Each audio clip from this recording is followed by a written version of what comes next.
walked in, there's no like, I don't mean to be rude, but that was not we were alive. I used to box, none of us did all that. Just like I thought doing yoga, none of us thought that was. Now that's the shock. Makes sense. The yoga was the shocking thing for me. That was surprising. But she beat that inner peace out of herself. Right.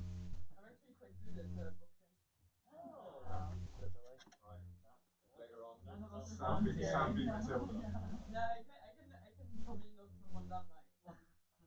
Stop squaring me up.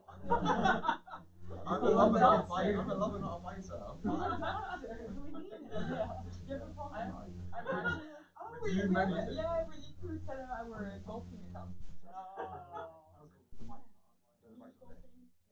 Oh yeah, you were shit at that.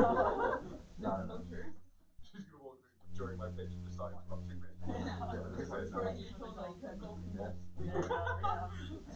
Gently, really hard. Good evening. Good Yeah, evening. We starting the show at 6:30 p.m. How is it? Good evening. Careful. You go. We'll be starting inshallah at 6:30. Yeah, we're starting inshallah at 6:30 p.m. Angry investment. Yeah. We've got the best team in the house. We've got Mola up here. Adam, God bless him. How's your day? That just means it's not gonna happen. Do you know what I'll do? It took me a while to figure that out. Okay, yeah, guys. We just test out audio. Can you see that? Yeah. Alright, good evening, good evening. This is testing, we're testing for our 6:30 p.m. start for Techstars London Demo Day 2023. Woo! Right, let's all go down there.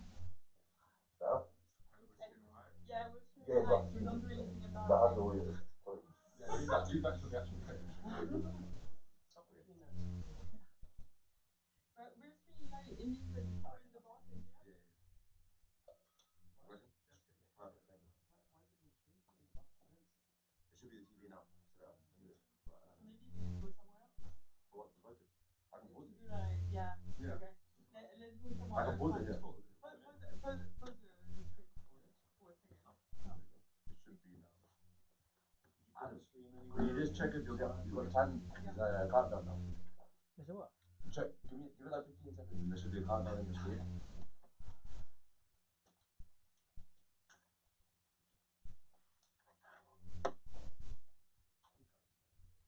Where's this?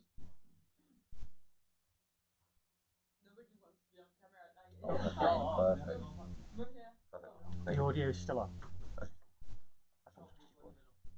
just have to keep it on. But turn that off quickly. Here. Yeah. So the top right screen is basically what you can see. Just zoom in and out, you do that. So if you ever feeling bored or whatever, you just change that. Thank you so much. But I mean, you can leave it now for about 10-15 minutes. Leave it as it is. Come. Okay. Thank you. We're not on camera anymore. No. The countdown, the audio is on camera. Like the audio is live, but there's a countdown on the screen, so you can't see us, you can hear us. Which is worse. Just do it. Put it incorrect. Do Susan's exercises. Yeah. Turn the audio off. Let me try this. The letter? Lectern is moving. Okay. Okay. When I speak, Oh. I will speak here. Mute. And I get to use script. And then when it's over, I do this move here. While you're walking down the stage. Yes. And I click the left button. See if you're actually underneath the script. And then. Alright, so it doesn't matter if the sound is on because we're just gonna do a square routine. That's very good. Alright, so come as a group. Square Square routine. Gonna help you. You know the concept, right? For the spin, hold 4 and excel.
So I'll go check in that room.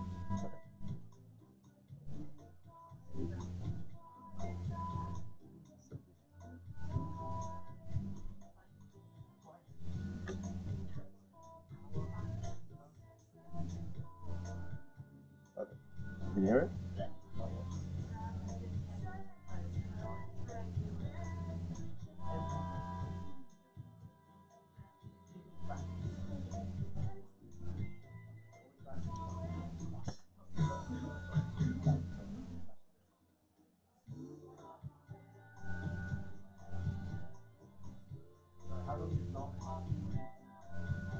No more than 5 minutes. Yeah, but we haven't practiced it. So these have been like, yeah, that's 15 sides. But you said each side will be 15 sides. So literally just run all that here. But was going to get everyone in now. Just be like, roots really close.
Well, now it's zoom out.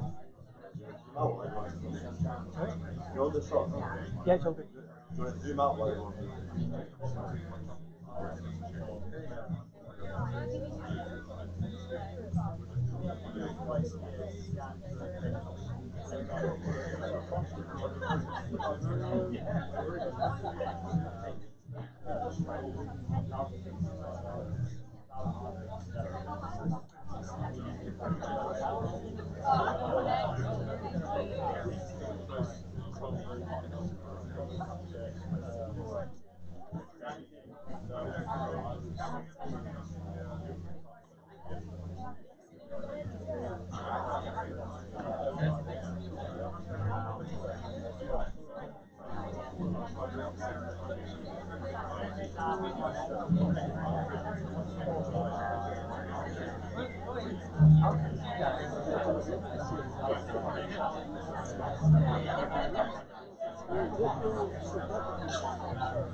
You're right. You good, man. You good. Yeah, I'm good. Yeah, yeah, fine.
Okay. Okay. Okay, welcome. Welcome to this, the Fall 2023 London Techstars Accelerator Demo Day. I'm Lars Perkins. I am the interim managing director of the program. Meaning I'm here just to run one program, unfortunately, only one, and this is it. And I loved your city, so I wouldn't mind running more. But I only have one. So I'll give you the chat GPT version of the schedule. We're here. I'm talking about schedule. I guess, or schedule, depending on what shul you went to. So I'm here. I'm talking to you. Then the companies are going to talk to you, and then we're going to go through. So that's the schedule. Now you may wonder how an American came here to run this program. Please, when we get started, just take care of some safety issues. This is not to scale. Please do not use it for navigation.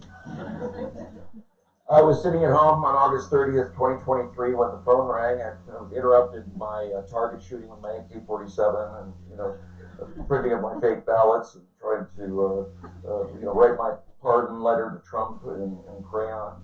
And just trying to do the normal things that a patriotic American does on a weekday. When the call came in from someone who was in this room, Charlotte, where are you? There she is, back row, as far away as she can get from the shrapnel, asking me on my penultimate day at Techstars, because I didn't have a program anymore, so I was leaving. My next day would have been my last.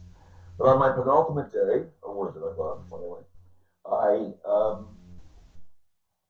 I was asked to come and run the Techstars program here in London for 3 months. So I said, well, I'm basically unemployed anyway, so why not? So I'm here. And I have been for 3 months, and I arrived at your city, but let me tell you a couple things. I arrived in the early part of September. It was 70 to 80 degrees every day and sunny. What happened, people? I feel like it was a bait and switch. I was sold a bill of goods. But I did have a few observations about your fair city. George Bernard Shaw said two countries divided by a common language, but actually walking home from the Strand to the place where I was living in Bloomsbury, the flat where I was living in Bloomsbury. Oh, by the way, that reminds me, I've learned all sorts of new words. Like this is a jumper. It's not a sweater. And it's a jumper with a hole that was eaten by a British moth. And I tried to use a magic marker to color it black underneath it. It didn't work, so I'm very self-conscious about it. I hope you don't notice it. Anyway, walking home from the Strand to Bloomsbury, where I was living, it seems like a language divided by sort of like two countries divided by more like 7 languages. It's very, very international. It's a super surprise to me of how many languages I heard along the street. But needless to say, American coming to the UK, there was a lot of time spent, getting you working with words like you, or getting letters like you out of color and mentor. That's an important one in the program. And putting the C back in curve, just little things that just don't quite jive with the way that I think the world should work. But nonetheless, we made it work. And I recall that during my childhood, or my formative years, I should say, I learned a lot of Monty Python, so I thought I'd be well equipped to come to your country.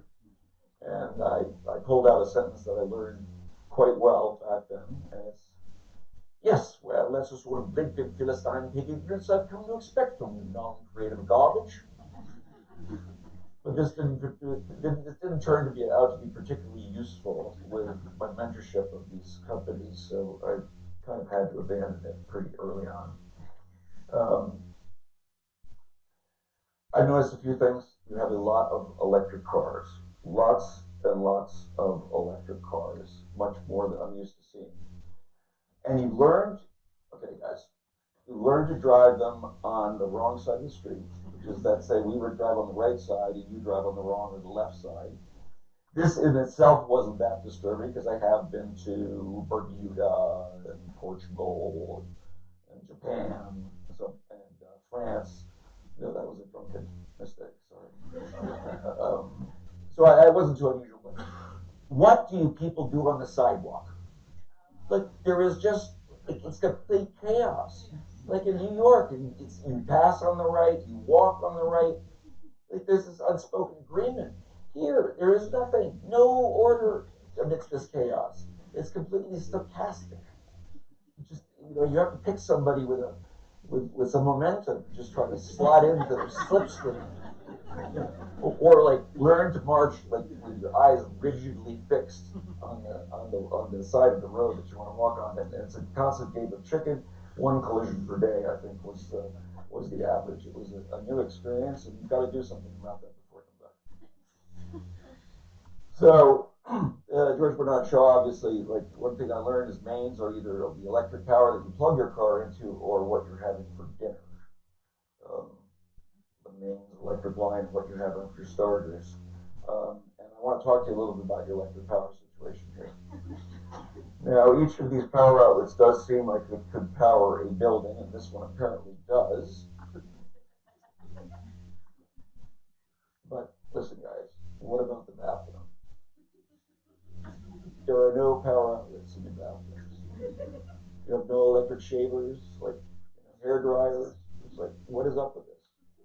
I researched it and actually found out that your government has prohibited outlets within a certain distance of your bathroom. But I say, as a God-fearing American, that God has given me the right to brush my teeth with my electric toothbrush while shaving with my electric shaver and listening to my Trump campaign rallies on my wireless speaker. And if I want to, drop a cord out the window so that I can illuminate my target and practice my shooting at night.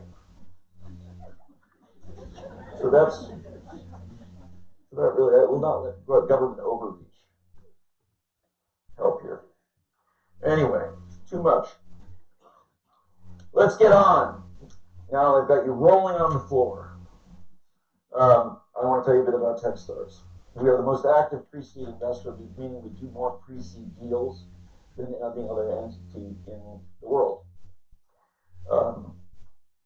We run over from 400 classes. I mean, we've got a bunch of them graduating today, so I know the numbers will be over 400 for this. We have 9,000 founders or more that have graduated from the programs, and the cumulative market cap, or the aggregate market cap of the companies that have come through the program is about 105 billion at last count. We run 53 accelerators in 36 cities in 13 countries. London is highlighted on every slide, no matter where you are. It's always highlighted. But Techstars invests more than capital. We run the programs, of which you'll see the results of this year's program in the fall, the 13-year accelerator for 13 years. It seemed like 13 years. No, it actually seemed like 13 days, but the 13-week accelerator program. And so we invest in companies by investing that time and effort to bring them through this 13-week program. But by far the most valuable thing I think we do for companies is to provide access to our network to them, which is the largest access of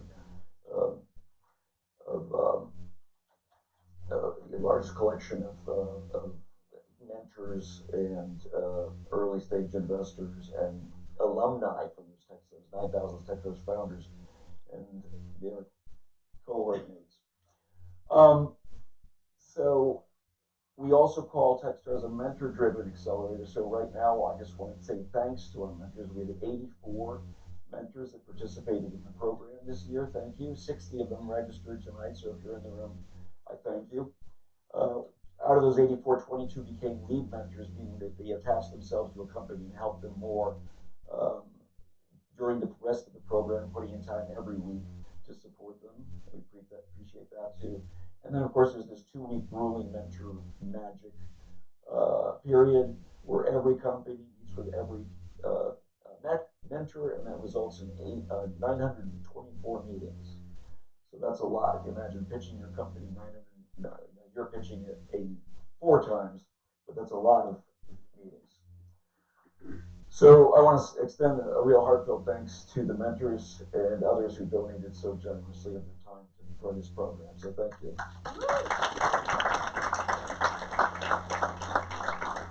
Okay, so now this is the funnest part. I want to send a thanks to the program staff. So the program staff is only one full-time employee, Matilda Bosch, and you probably know Matilda if you're part of this group. And unfortunately, Techstars is losing Matilda on Tuesday, but she has been just instrumental in making this program come together. Without me, there could have been a program. Without Matilda, there couldn't have been a program. I have nightmares about what it would have looked like had I arrived on that September 9th morning and Matilda wasn't here to support me and bring these companies over the finish line. And she has done so much for the program, this program and other programs earlier. She makes them run like a Swiss watch, and it makes the network, it helps them network in the investment community. She's just done so much to help me during this program. And Matilda, are you in the room? I want you to come down here.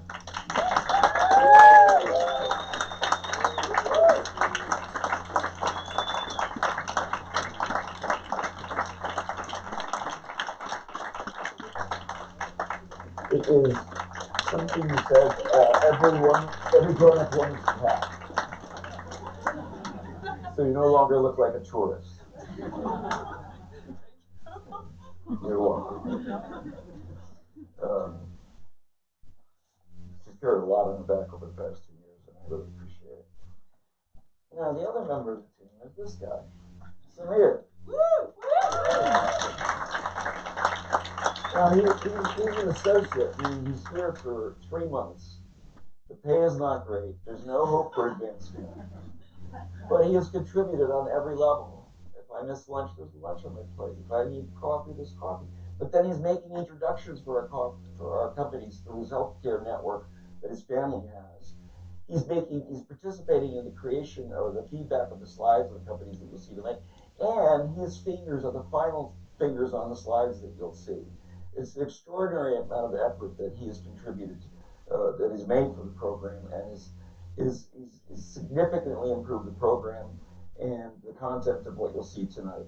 He has wisdom beyond his years, and I appreciate it so much. So, Samir, I got something for you too.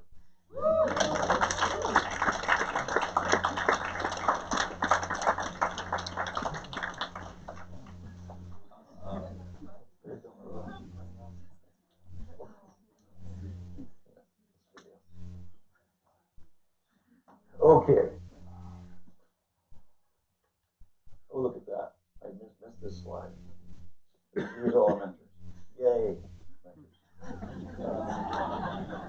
Thanks to our team. Yay. Here's our team.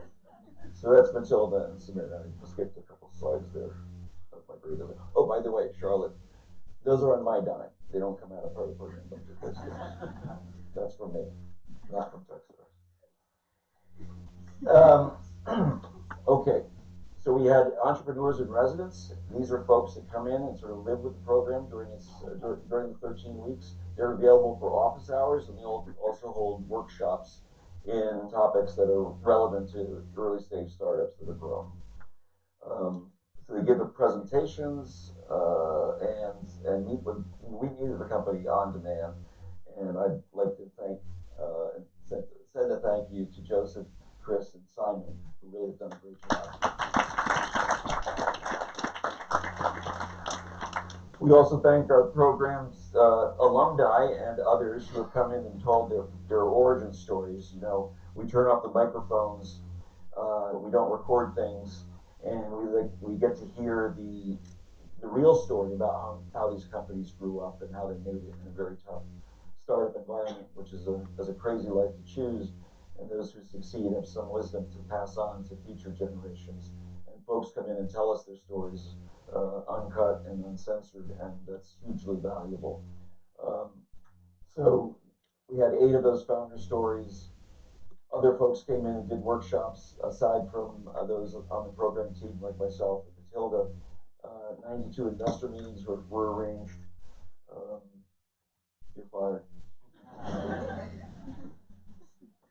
180 one-on-one meetings were held, and so a big thank you for everyone else that participated in this program. I was so gratified to see how the community turned out for it. So Techstars has a value which is give first, and I think London came through on that in a big way. All right. Now for the reason here, the companies. And a lot of these are 11 founders. They're a little nervous. They're like, how bad can it be? What can it be? How bad can it go? 3 minutes of terror followed by a career that's over. It's really not that hard. Come on, guys, have fun with it.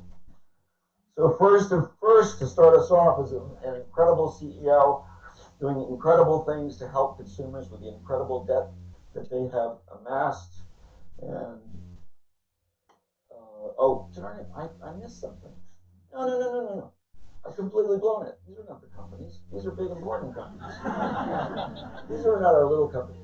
These are not our little companies. These are big, important companies. These are the global network partners that have supported our companies with free services and discounts through the whole program. And these are perks that all Techstars companies get, and they're super valuable and a big, important part of the value you get from Techstars if you come through the program. So I am totally out of step here now, which we'll fix in a minute. But I want to say thank you to our global network partners, some of whom are here tonight. Sorry for jumping the gun. Now I have to make sure I'm getting old and decrepit here, so I have to make sure things work. Okay, on to why you are here. Here's the 11 companies that you'll be seeing tonight. 11 CEOs, a little nervous. So am I. So we're now on to an incredible CEO doing incredible things to help consumers with incredible amounts of credit debt they've assumed, and aptly enough, the name of the company is incredible. So, yes, take it away.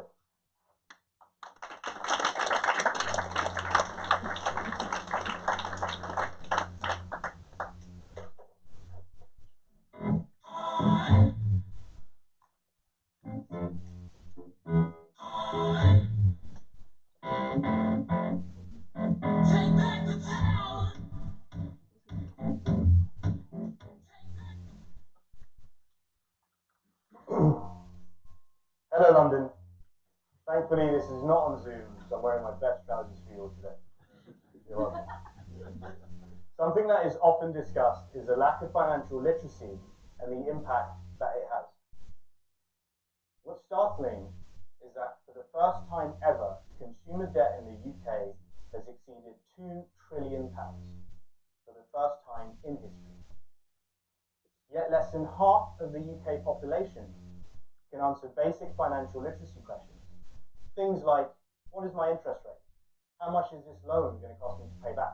What is the impact of missing this payment? And what does it mean for my credit score? And it's obvious to see why they struggle to answer these basic questions. The intentionally opaque nature of money makes it difficult for the time-poor, resource-poor consumer to manage. And what does managing today look like?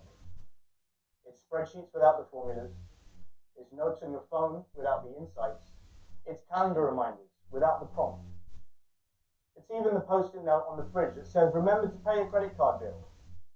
So it's clear to see why they struggle to answer these basic questions. The cost of the status quo is £64 billion a year in interest fees alone.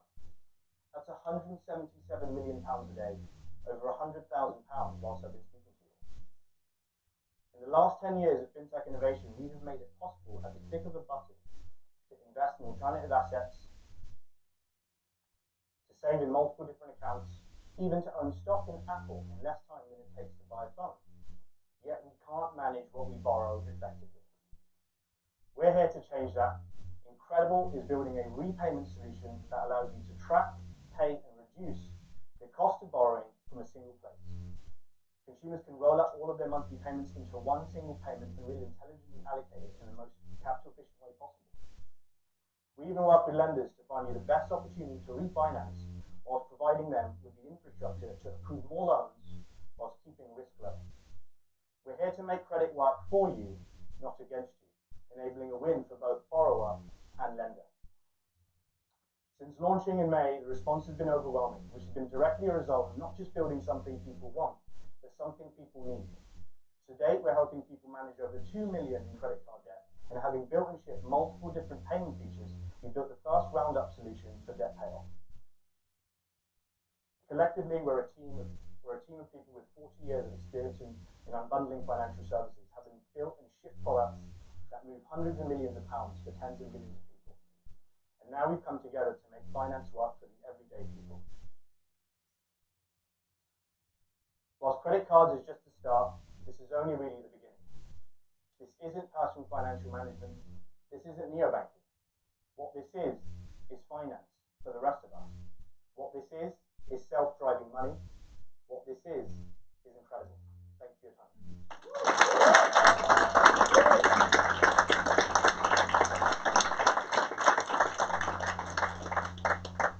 Okay, while I've walked up here, my ring and my phone have generated about 470 data points recording every movement I make.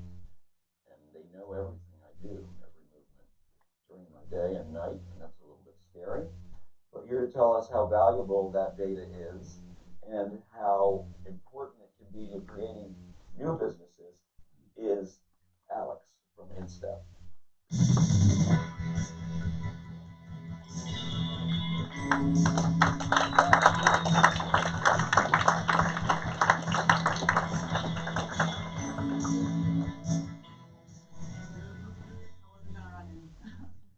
So, did you know that your headphones have laboratory-grade movement sensors in them? So does your phone, your watch, and most of your wearable devices. Between just two wearable devices, say your phone and your headphones, you generate over 2.7 million data points per day. That's massive. But what does it mean? It means that we can create unique movement profiles for every individual, movement fingerprints. We're InStep, and we're sequencing the human movement fingerprint. We're contextualizing and translating those millions of data points into actionable information for businesses with our core movement fingerprint software. This is my co-founder, Brandon. He's wearing his headphones, and you can see that even walking, we can pick up on his movement. This is important because Brandon also suffers from chronic back pain, as I'm sure many of you in this room do. And we can pick up on the slight changes to his movement that occur when he's going through a pain cycle. This is important for both Brandon and his healthcare provider. And beyond healthcare, there's huge potential across different verticals, from enhancing the product development for active brands like Fila to quantifying a soldier's recovery from a traumatic brain injury. And not just potential, there's interest. Within the 6 months that our team has been together, we've had requests for proposals from 2 large active apparel companies, and we're in the process of writing a military grant with university partners. So why has no one tapped into this data if it's so good and cool and big and massive and whatever else I said? It's because it's not a simple, large data set that you can just toss over to a dev team. It's big, it's messy, and it's complicated. It turns out that humans are really hard to quantify. And the arenas that you're siloed in that can handle this data are in signal processing and in biomechanics, but they don't talk to each other. Signal processing is usually stuck in industries that don't really do humans, and then biomechanics is stuck in laboratories or in niche sport-specific applications. So this data goes underutilized. You need the tools to contextualize and translate this data to make it actionable for businesses. And that's where we come in. We're unlocking the potential of human movement intelligence. Our team is a unique blend of deep tech and industry experience, with expertise in human biomechanics, software engineering, business strategy, and astrophysics. We're the team to bring human movement intelligence to market. We do this through our core software. So we pull in the data that's already collected by your wearable devices. The movement data, as I mentioned before, but also location and environmental data, because where you are matters. The way you move around London is way different than the way you move around, say, San Francisco. We combine these data streams in our proprietary machine learning processes and to create and build the ultimate backend for human movement data. We call this our core movement fingerprint software. And we're actively selling this software. We've built a B2B SaaS suite with a mobile application and web dashboard for enterprise companies that want to leverage human movement intelligence. We're also licensing our APIs built off of our core movement fingerprint software to dev teams for companies that really want to implement human movement data into their own platforms and power the next generation of consumer applications. 2.7 million data points, the future of human movement intelligence, but only if you know how to use it. Step into the future with InStep.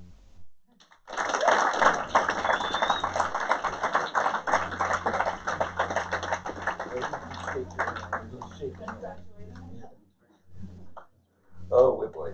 So we practice these pitches a lot, as you can imagine. And the next presenter, when she practiced it, she said, "My name is Maria with 2 eyes." And I thought, well, everybody has 2 eyes. What's the big deal? And then it's actually, her name is spelled with 2 eyes. So that's Maria with 2 eyes. She's here. No. She's here to talk to us about a big problem that cuts short many lives and affects many others deeply, which far too many of us are familiar with, either directly or indirectly. So here's Maria with two eyes to tell us more.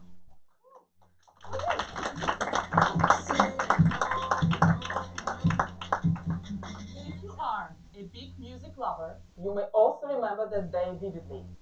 A day of a sudden shock and profound grief. A day where I and a lot of people around the globe lost their dream forever. Did never get to experience a live performance of any. Evening, ladies and gentlemen. My name is Maria. I'm the CEO and co-founder of Curada. We are building a digital platform to make breakthrough addiction therapy easily accessible to everyone. Think of it. Every year we lose incredible talents like Amy Winehouse, friends, and loved ones to substance disorders that treated inadequately. 3.5 million lives cut short each year, and number of addiction cases is set to skyrocket to whopping 800 million in the next 5 years. Yet, less than 1% currently utilize neuroscience-based, highly effective therapy, patented back in 1988 as the Sinclair method. Despite the patent expiration 15 years ago, outdated rehab and 12-step models still dominate 500 billion alcohol treatment industry. They trap individuals in expensive, traumatic relapse cycle, blame them for poor outcomes of counter-effective therapies, and stigmatizing them as powerless addicts. But let me tell you about the simple method. It is a therapy that helps nervous system to unlearn that alcohol leads to endorphin reward. It's done by simply blocking receptors with safe prescribed medication 1 hour prior drinking, gradually reducing cravings. That is a root cause of excessive drinking in a matter of months, sometimes weeks. Curada secure platform collects data points over encrypted digital visits, connects confidentially individuals to prescribing providers, and discreetly delivers medication from pharmacy partners, providing tailored access from community of peers who already reached positive outcomes on the therapy. With pilot customers and first batch of prescribing providers, we are set to help hundreds of thousands people in the UK to unlearn alcohol back to safe levels and unlock this groundbreaking therapy that boasting up to 93% long-term success rate to millions currently denied dignified and evidence-based treatment.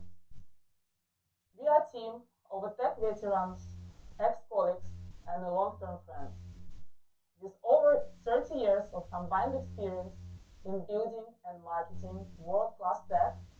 We are guided by leading clinical minds and industry experts, and we are committed to keeping dreams alive and help millions to claim back their lives. Thank you.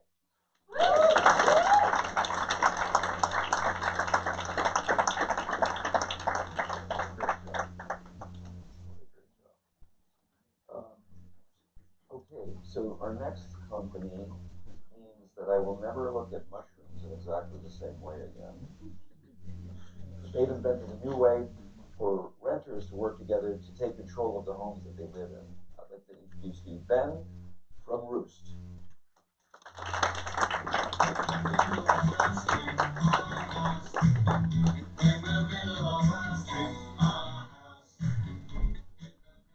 Hello, I'm Ben, we're Roost, and we're solving the housing crisis. All the way over there, you can see a mushroom that grew through the floor of my rented home. And because it was my home but my landlord's property, it meant that I couldn't take care of it the way that I wanted to, and my landlord didn't. Over here is when myself and my friends lived in a housing cooperative. We had the security to stay there as long as we want. We had control over the home and responsibility for it, and it meant that we could take care of the home in the way that we expected. Tenants need this, and in fact, in Europe, they already have it. It turns out that investors want this as well, because people like us, groups of friends who live in major cities in shared homes, are the most lucrative part of the housing market. It's even better when those friends love their home, pay their rent on time, and keep it up to a good standard. But the reason why investors can't access this group of tenants is an archaic network of middlemen in between. Sourcing agents who find the homes, lettings agents who find tenants, and management agents who deal with the problems that tenants bring them, between them take a 30% cut. They don't serve tenants or investors particularly well, and we're looking to help tenants replace agents. First, we need to create a legal adapter between the old-style cooperatives and the modern capital markets. We've now had this accredited by the largest trade group of cooperatives. Then, over the course of the Techstars programme, we have built a fintech marketplace on top of that legal innovation. This allows investors to define the portfolio of homes they want and then display those homes to tenants. Tenants source their own homes, and then, once they move in, they manage it themselves as well. And so we know that renters want this because 3,000 people have signed up. When we hold events, our community comes. When we post, we go viral. And we know that funds want it as well, because we've had conversations with large real estate investors who tell us about the problems they face with agents and with distributed portfolios. But they told us that if they were going to give us decent rates, we would have to get a larger track record first. So last month, we looked to get some landlords on board, and now we've signed a lease for 48 units in Sheffield. Next month, come and visit us. We'll be living there and making sure that it goes perfectly, as this will be the test bed of our operational model. Our commercial model is very simple. We charge a fee worth 10% of the rent. Right now, we're working with our beachhead market, wealthy UK flat sharers living in major cities. After that, we're expanding to other housing markets that face similar crises. Places in the Anglosphere and places where cooperatives have the same legal benefits. And so this is our team. Here is us at a community event we held where 50 people gave up their Tuesday evening to come and chat to us. I have spent the last few years designing out exploitation for governments and startups. Andrew has delivered, researched, and invested in solutions to the housing crisis. And Tess has built co-ops before. We are renters who are fed up with the housing crisis, and so we're going to solve it. Thank you.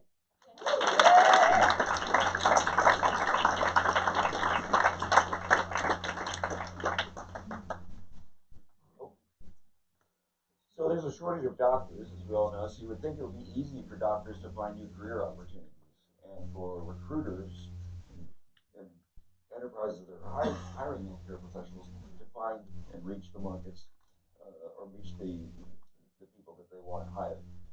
But it isn't. It's harder for them than it is for the rest of us, and here to talk about that and how a solution is possible is Kieran.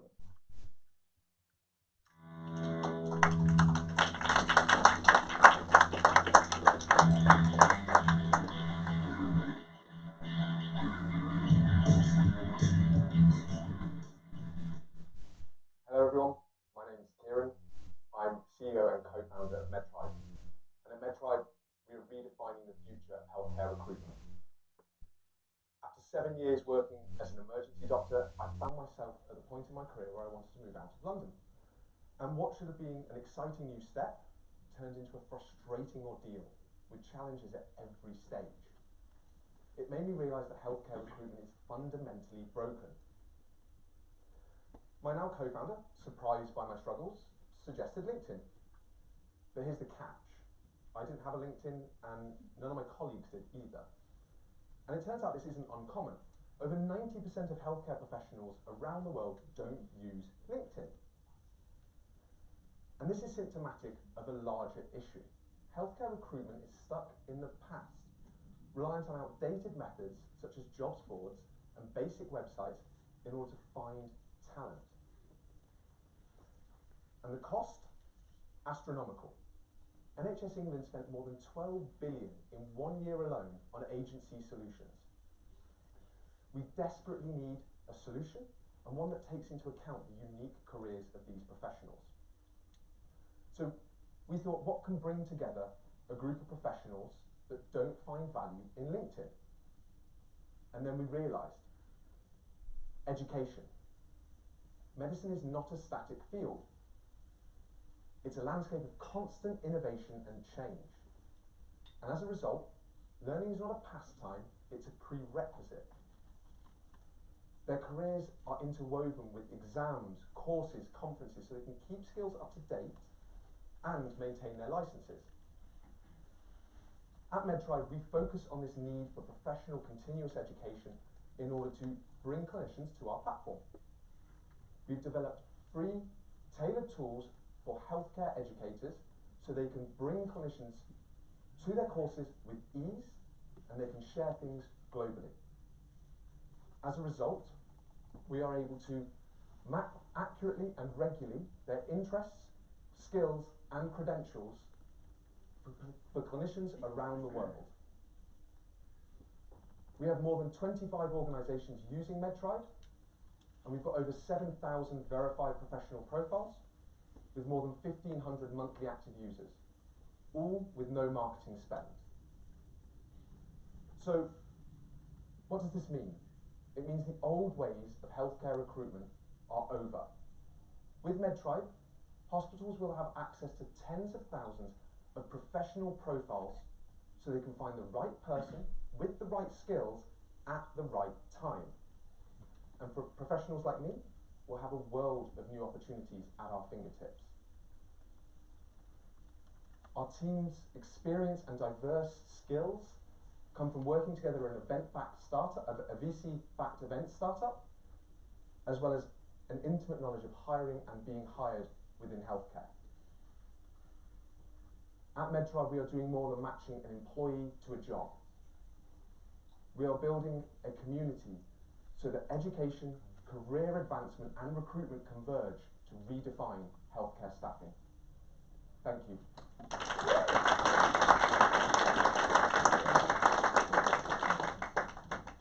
So when the program started, I had no idea that fertility tourism was a thing, i.e. people leaving the country to go get fertility treatments out of country to reduce costs. But it is, it's a huge market, but it's a process that's fraught with logistical and coordination difficulties. So here is Avantika to tell us how her company is going to change that.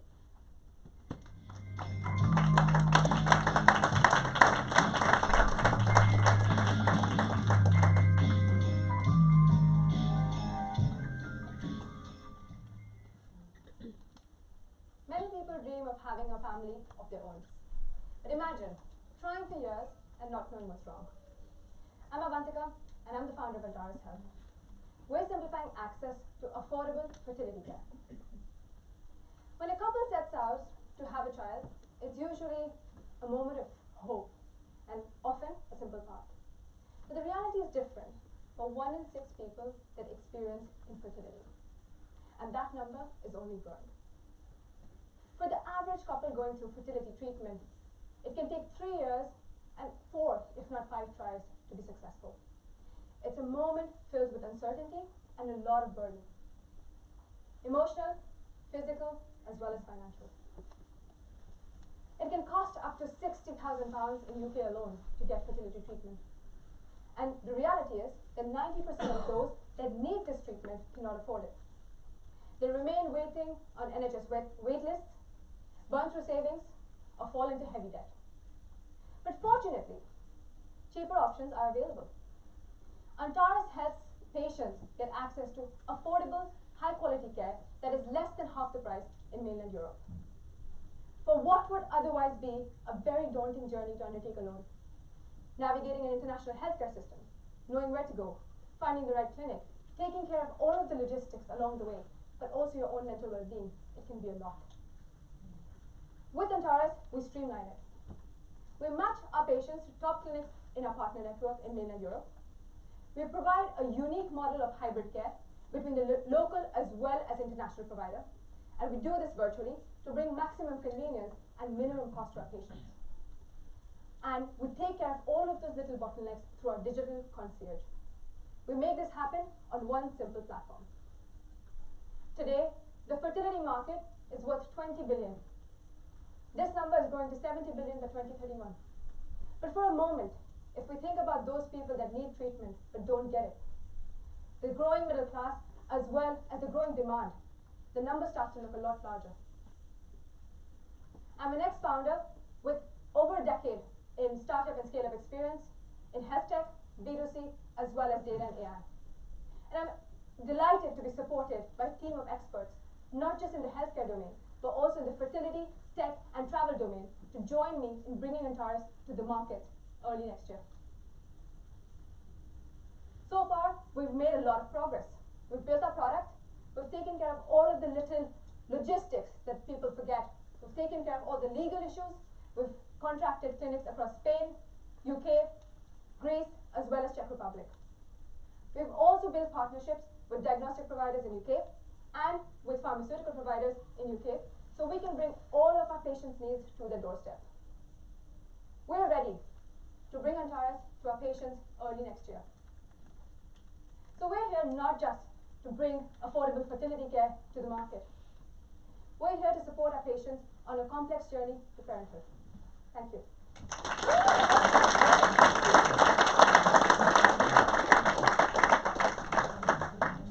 Okay, so how does that meal that you ordered online make its way to your door? The logistics behind that are way more complicated than I realized. It requires some real engineering talent to optimize it.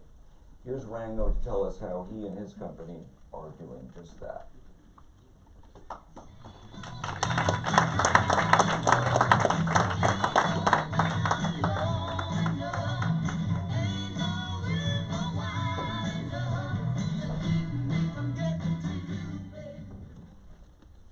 Hey everyone, I'm Rango. I'm the founder of Hey Simulate.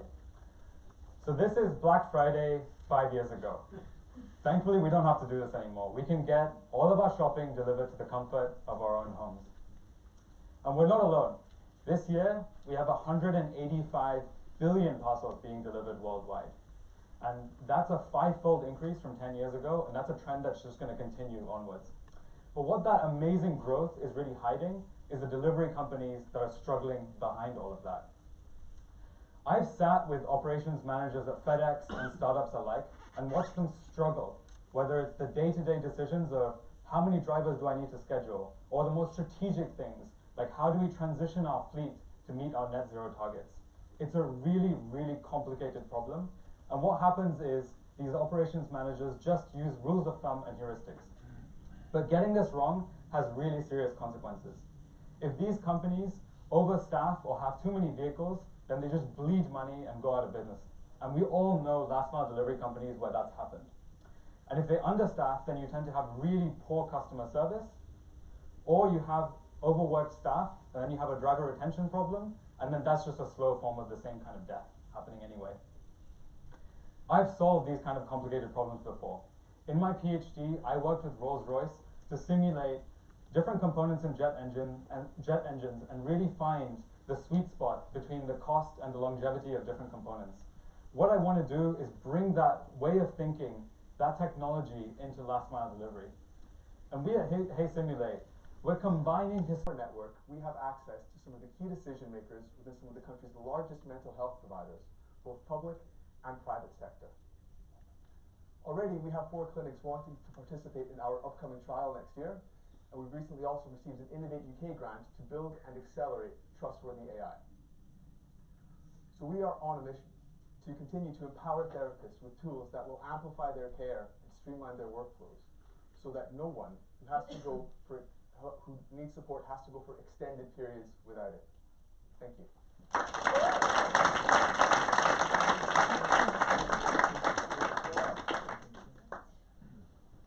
So here's an itch I will probably never scratch, but if I did get married again, I would rent my wedding dress from this thing. Oh, wait a minute. Didn't come out quite right. But there's an enormous opportunity in that market, much bigger than I had any notion of. And here is Ella from PS Bridal to tell us more about her company and how she's meeting the demand that exists for that product.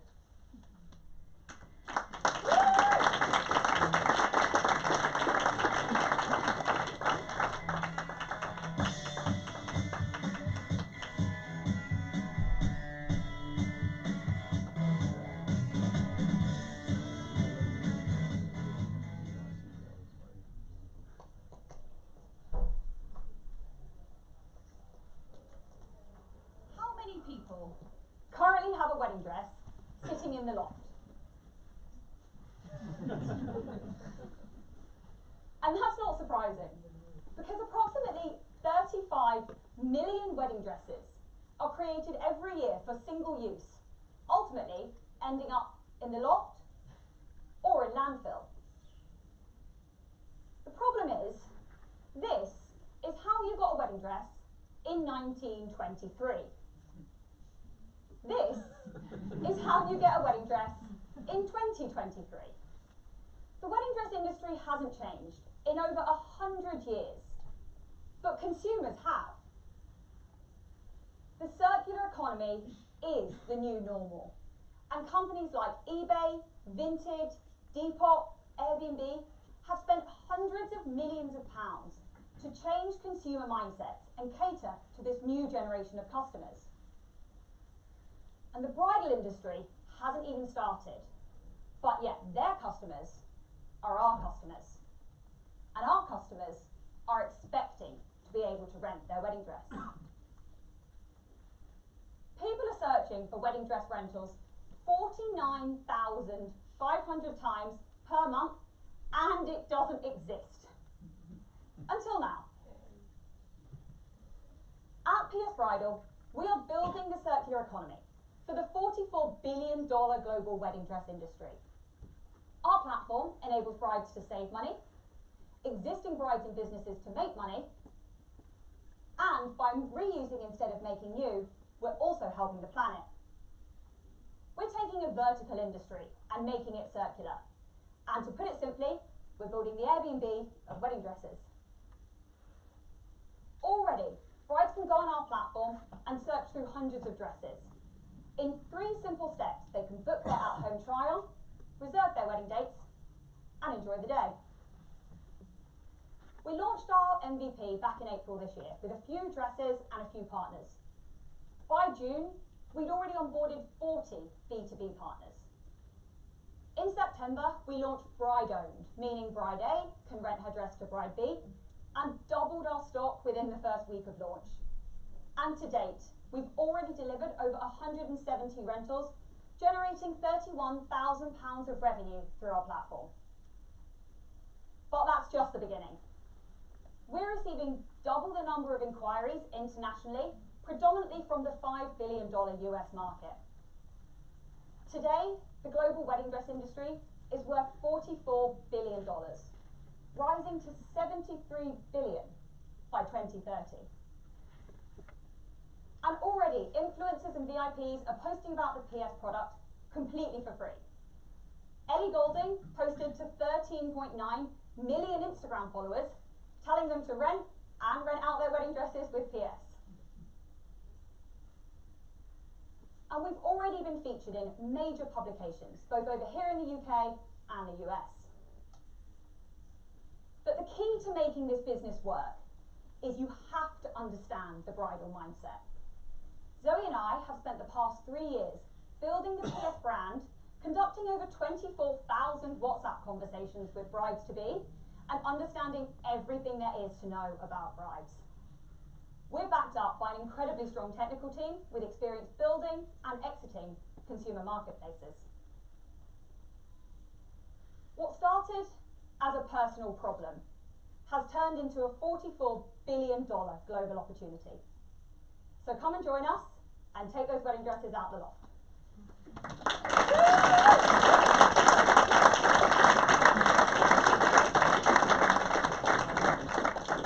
Okay, well, I gotta use my notes for this one because I'm going to tell you about where I live.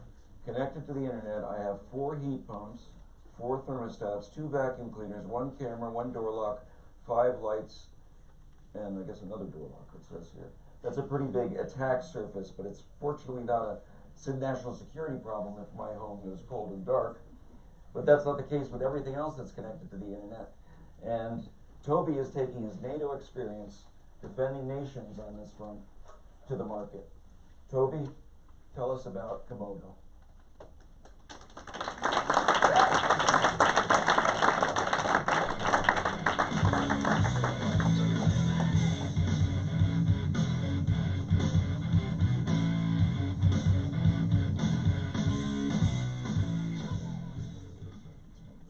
say of everyone. This is an industrial Internet of Things device. And devices like this connect everyday technologies to the internet. Devices like this actually monitor and control many aspects of our lives, whether it be the cars that you drive, maybe the oil or the gas being pushed around the country, even the levels of chemicals that are in the water that comes out of your taps. Now, the problem is these devices are inherently vulnerable and they're being attacked every single day. So, let's say you're driving a car, scary image, and a hacker gets into this car, drives it into oncoming traffic. You're going to notice a theme. Or those oil pipelines that I mentioned, a hacker gets into those, changes the pressure in those pipelines, causing them to explode. These are not scenes from a movie. These are happening every day, these incidents are. I'm Toby, CEO and co-founder of Komodo, and while we've been defending NATO nations for over a decade, we've seen an increase, a huge increase in these devices being connected to the internet. So what? These devices introduce a blind spot for security teams. You can't see what's happening in them. They also expand, as Lars said, the attack surface of all of the technologies that we see across the world. So by 2030, there's going to be over 30 billion of these devices connected to the internet. That's 3 times the world's population. And they're already being attacked over 3 billion times every single year, which is costing companies across the globe over $2 trillion. So the IoT security market itself is set to tip over a $70 billion opportunity, which is something we're ready to tap into. So we created Komodo, a solution to protect the industrial and enterprise Internet of Things technologies. By installing our micro software agent on these devices, they're now protected against even the most sophisticated threats. And we use AI, why not? But seriously, we use AI and machine learning to profile the behavior that's happening on devices like this, to spot anomalies and potential activity and malicious activity. Nation states don't want the alarms to go off, so we have to look at the behavior. And we empower security teams by not only being able to detect, but also prevent these attacks from happening in the first place, 10 times faster than what's there today. So in the last 6 months, we got our MVP ready, we've already got a bunch of MOUs signed, and we're actually installed on quite a few of electric trucks, you may have seen some around London, as our first pilot customer. We should be on another 200 in the next few months, and we're on our way to make our first 100K ARR. So in the next 6 months, we're focusing on progressing those conversations that we're having in automotive, manufacturing, and government. So this is going to be a bit stark, by the way. What I want you to remember as we close out on tonight's event is devices like this and the risk that they pose to our everyday lives. Now, we're not on every vehicle yet, so drive home safe.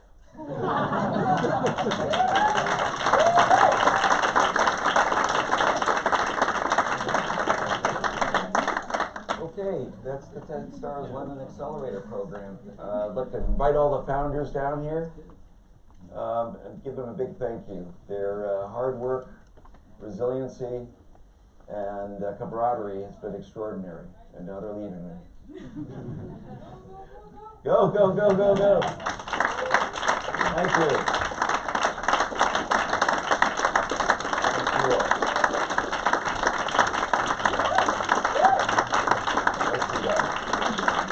Perfect, guys. Great job.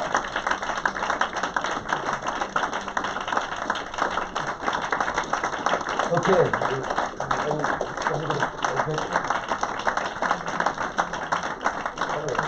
Lots of people. Everybody, all the founders are coming here.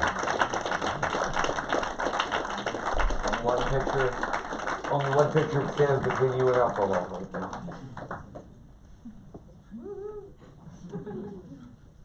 Okay, thanks for turning out tonight. We really appreciate it.